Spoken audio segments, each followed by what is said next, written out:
Good morning, students. Let's continue our chapter, The Pillars of Democracy. In our previous class, we have discussed enlightened citizen and wise leadership. Okay. Now, today we will discuss sound public opinion.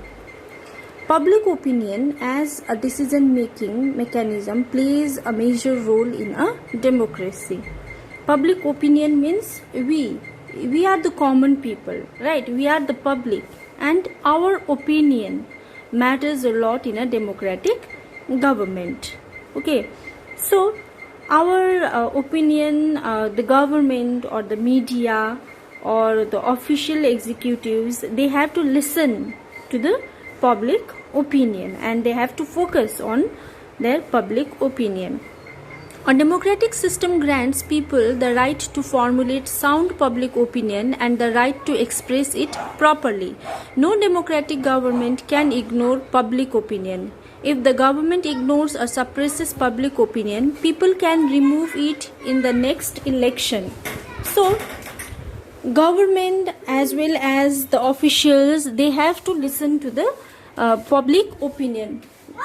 Common people have the right to express their feelings or express their views. So if we are allowed to express our views, that means we are giving our opinion. Okay, and every common people have the right to express, right to speak. So government has to listen.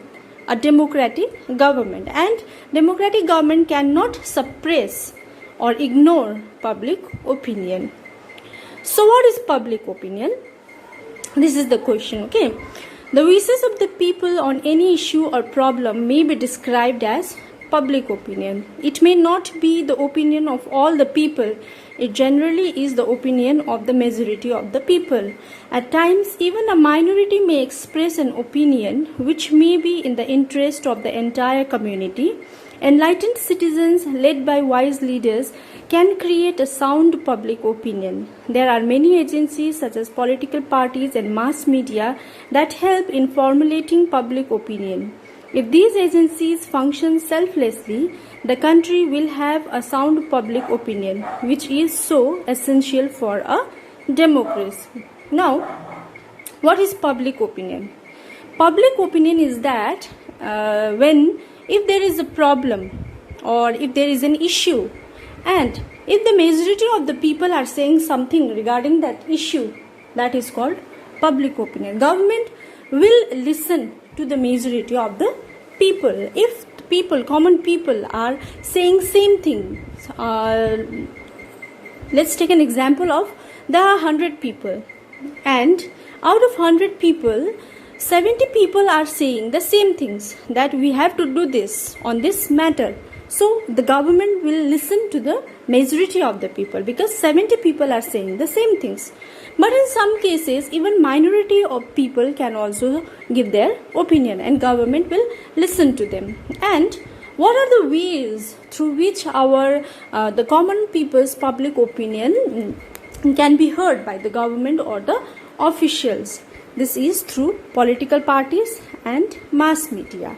Mass media means like in today's world we are very used to of social media like Facebook, Twitter, Instagram. These are the mass media. Okay, social media. We can express our views in these platforms. Or initially there was no social media, but there were news channels, TVs, newspaper. People used to give news. Still newspaper and news channels are utilized by the common people in order to express their views. Okay, so it is very essential in a democratic government that the public opinion should be listened and it should not be ignored or suppressed. Now, next pillar is accommodation of differences.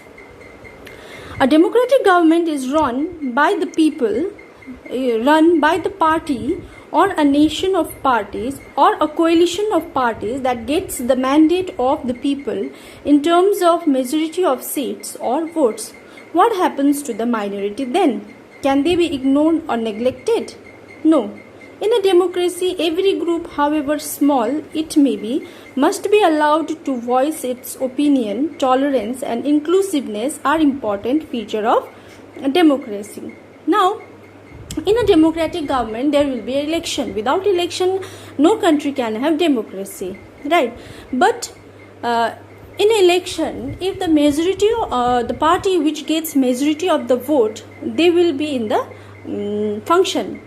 Okay, they will get the seat. But what happened to the minority? Those who loses the election, will their opinion will be neglected? No. The minority of the people still plays a very important role, because the one who loses the election, they will considered as opposition, and opposition is very, very important in any democratic government, because opposition has the right to question the government, and the government are accountable to the common people as well as the opposition party. Okay, it must be allowed to voice its opinion. Tolerance and inclusiveness are important feature of democracy. Tolerance, you have to tolerate whatever oppositions are saying, you have to tolerate. And inclusiveness, if their opinion matters, if their opinions are good, then that should be included in the policy of the government. Okay, clear? Next, let us suppose a majority government, after coming to power, decides to keep the leader of the opposition party under arrest in order to keep them away from organizing people against government policies. Can it be called a democratic government? No. It is a clear case of intolerance which destroys the very foundation of democracy. Just as an intolerant majority can damage the country's democratic structure, so also an intolerant minority can do the same. Unnecessary agitation, burns, violent protest, etc. become forms of minority intolerance when they cripple public life and create roadblocks for the implementation of people-friendly program of the government. Therefore, it is essential in a democracy to respect the freedom of the majority to run the government and the minority's freedom to express its opinion. The latter also gives the minority the freedom to formulate public opinion against the wrong policies of the government. Like I said, opposition party. So here is an example that the ruling party, in some cases, it's just for an example, the person of the opposition party has been put under arrest. That means if that person has been put into imprisonment or put into jail because he was saying something against the government policies. So here the rights of that person who has been put on jail has been violated by the government. So can we consider this type of policy as a democratic government?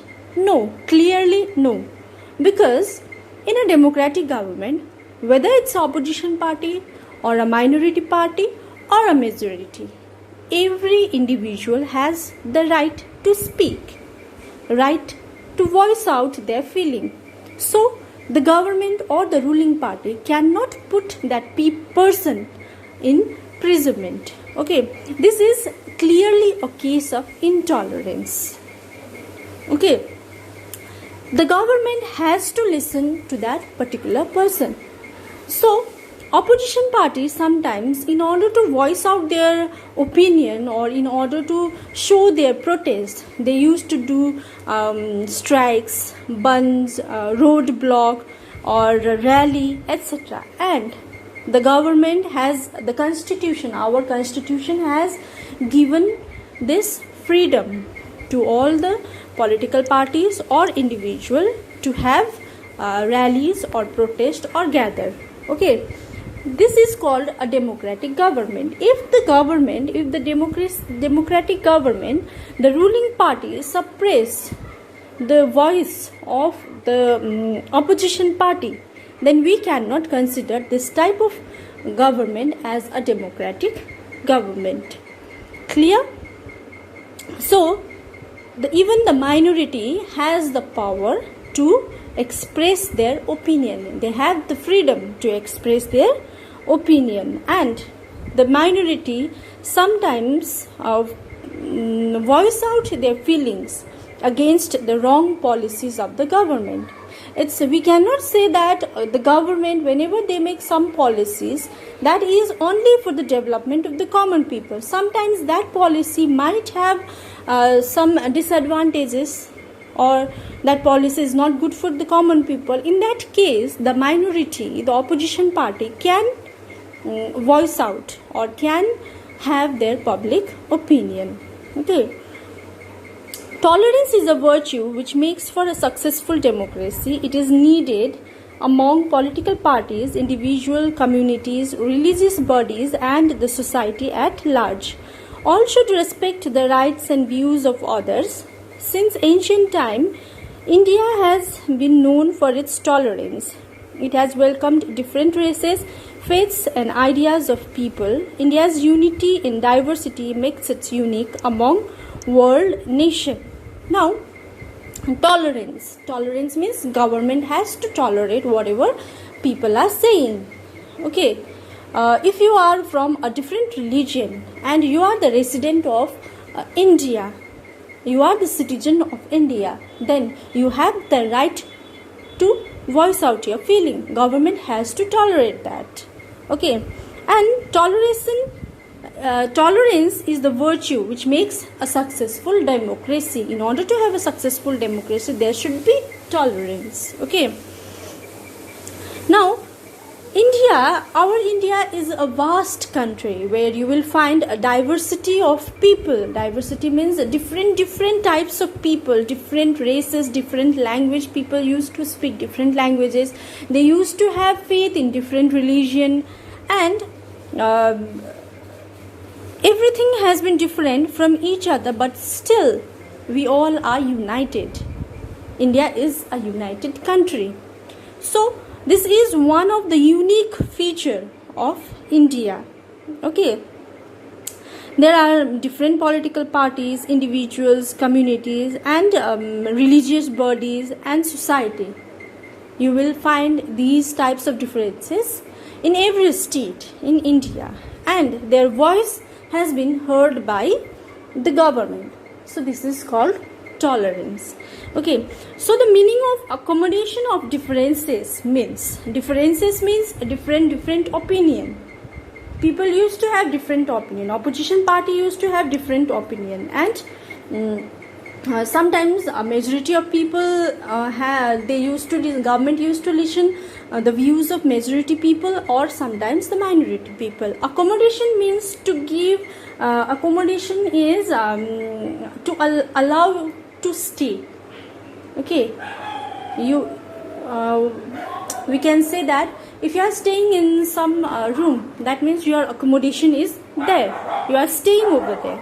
Similarly, accommodation of differences means that a different point of view has to be accommodated. They has to stay within the government or within the country. Okay. Next pillar of democracy is disciplined citizen. For efficient functioning of a democratic government, the citizen of a country need to be politically aware and disciplined. What does discipline means here? Now, in a democratic government, the citizen of the country needs to be politically aware. Whatever is happening in the government, we need to have that idea. Okay, and disciplined. We should be disciplined. Now, what does discipline mean here? In a political system, what is the meaning of discipline? First, it means that the citizens should be aware of their rights and duties. They should be willing to fight for their rights, as also be equally willing to perform their duties. So, first, the meaning of discipline is that people, the common people or the citizen, should be aware of their rights and duties. What are your rights and what are your duties towards the government, towards your country? We should have a clear idea. They should be willing to fight for their rights. Okay. And equally willing to perform their duties. We have to perform our duties towards our India. If we are utilizing our rights, then we have certain duties also which we have to perform. That is the first point. Second, violence or use of force has no place in a democracy. Persuasion, not coercion, is the method of such a government. People should use persuasion to bring about change. This is possible only if the citizens are disciplined. Second is violation, force.